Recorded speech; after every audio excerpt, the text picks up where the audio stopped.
My child's mother betrayed me by having an affair with my best friend.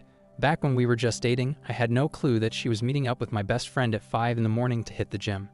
After my work shifts in the afternoon, my friend and I would work out together.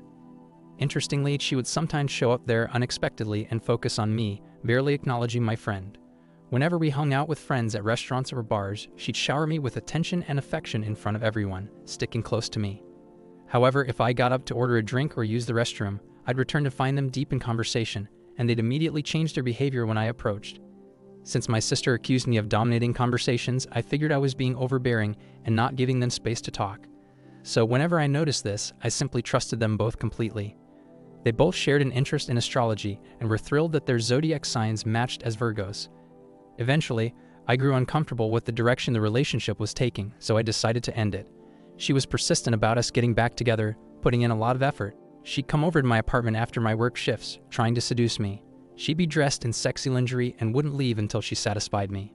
However, things took a strange turn with my friends. My best friend started avoiding hanging out, and I noticed the rest of the group excluding me from their plans. I asked my buddy what was going on, why I wasn't being invited anymore, and he'd say it was all last-minute planning and they assumed I'd be busy. Later on, another friend revealed that he would tell the group he wanted to invite me, but then tell them I was too busy to join. He never reached out to me. Instead, he contacted my ex and invited her. She was excited to go drinking and clubbing with the group and him every time. My best friend excluded me from events so he could invite my ex as his date in the group. Despite all the ongoing drama for months, she's putting in a lot of effort to get us to date again, doing all she can, and he's just enjoying the ride for now. I'll admit I'm not the strongest guy, and despite all the headaches she brought, I'd still fall for her visits because I knew she was up for some fun.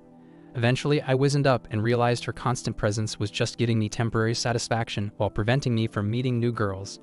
I took a trip out of town for a few months to break the toxic cycle. But after a whole summer, I figured out that I genuinely enjoyed her company and should be open to compromises. We had been together for 2.5 years, so we already knew each other well. After months of not talking, I approached her and asked if we could start anew. She was really upset, somehow knowing that I had been dating someone else while we were broken up. I had no idea how she found out. At this point, I still didn't know that she and my best friend were hanging out the whole time. I made sure to keep my personal matters private to avoid disrupting my life in case this new attempt didn't work out. However, she oddly guessed many things about me with surprising accuracy. I was eventually compelled to admit, yeah, that actually happened. Sure, I did talk to another girl, and a lot of other things she just wouldn't let go of. After she relentlessly pushed me and insisted that honesty was crucial for this to succeed, I ended up spilling all my private details, even though we were already broken up. Following this, she took it a step further, saying that simply sharing wasn't enough, and if I truly meant it, I had to marry her right then and there or make her pregnant that night. She caught me off guard by suggesting we elope, even proposing that we could get someone she knew as a witness and use a quick venue. I did want to reconcile, but both options felt extremely rushed. I thought that maybe if we had intimacy, I could avoid getting her pregnant, just like it had always been the case. So within a week, I chose to engage in unprotected intimacy with her as an alternative to getting married. And that's how things unfolded.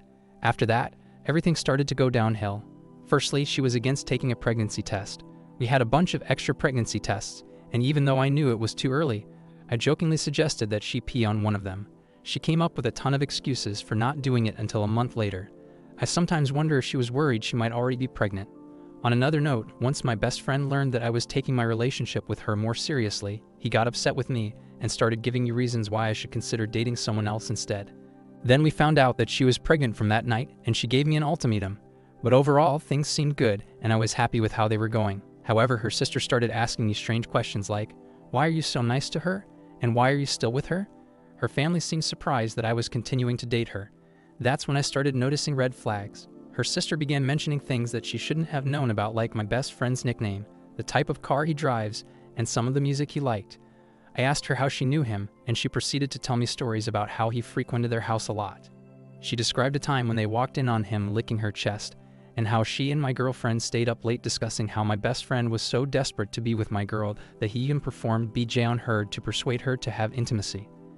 I didn't want to believe it, but I started keeping track of everything she said. I observed things for months, and slowly everything started becoming clear.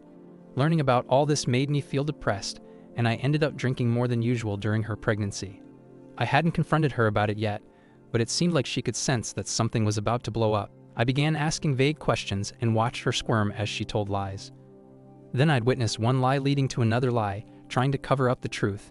She'd keep lying to me as if I had no clue. She'd look me right in the eyes and lie convincingly.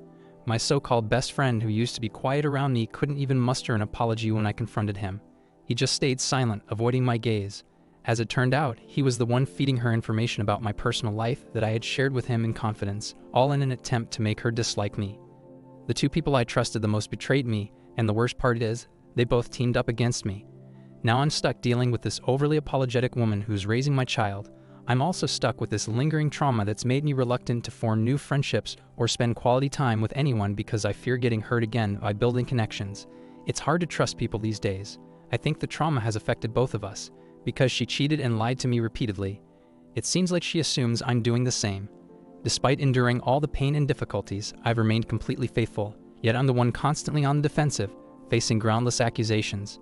It seems like every other day, a new insecurity arises and our arguments escalate to yelling, cursing, and slamming doors. My patience with her insecurities is wearing thin, and I've even reached a breaking point where I've cried, punched a wall, and injured my hand. I've never been aggressive before.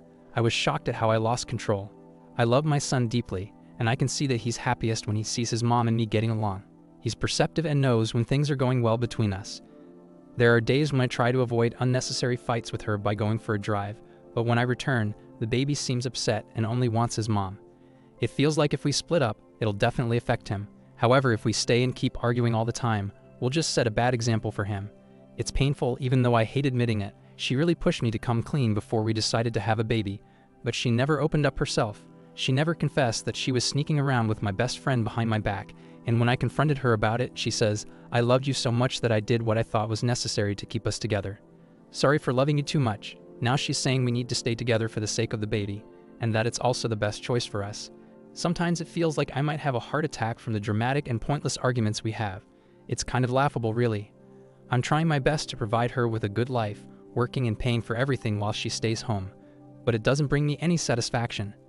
It's like I'm doing this to prevent her and the baby from being hurt. That's when I start wondering why people resort to cheating. Feeling trapped with no way out yet unable to stay in. Now for the top comment.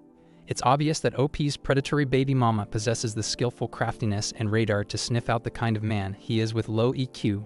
What makes his condition obvious is the way he's able to articulate what he knows about her deception and remains unwilling to the necessary steps to confront and deal with the known facts. Thank you for listening to the story to the end, and if you like it, please support us with a like as well as subscribe to the channel. Write in the comments section what you think about the story.